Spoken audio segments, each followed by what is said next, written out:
Umulisa wo mu Birunga yari umukobwa ukunda kuririmba. Rimwe aririmba umukerarugendo aramwumva nuko agenda akurikira iryo jwi.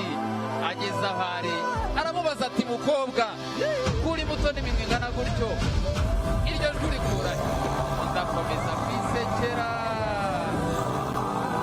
Igihe cyaje kugera rero umuntu muramuzi nawe ukateye atangira kumusagarira no kumuhiga. Ubwo ndavuga barushimusi ariko u Rwanda rurahagoboka ruti mwoye musigeho.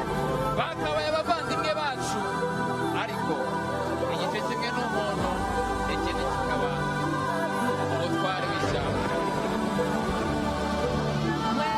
There is this harmony in nature. The imbalance is easy to see. Destruction, dysregulation, dislocation from our natural habitat. What are we to do? Stand by and watch?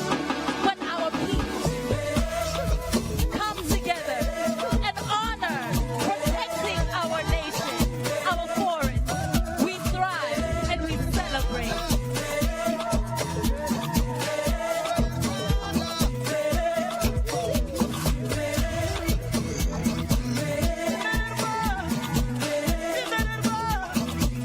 Rwanda imbere.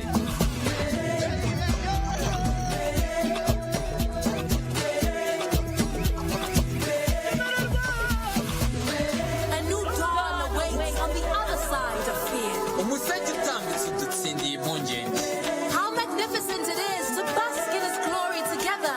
Ni iby'agaciro kwizihiza ubumwe. Each name is a promise. Buri zina ryiswe ahantu Now n'isezerano. look around, tell me, do you feel it? The vow, the legacy is calling us to lead with intention. Take heed. Hey, dengera ngurengere nangiritse mubazwe nkunda ngukunde mpangayitse sinyagwe. Icyo ni Igihango.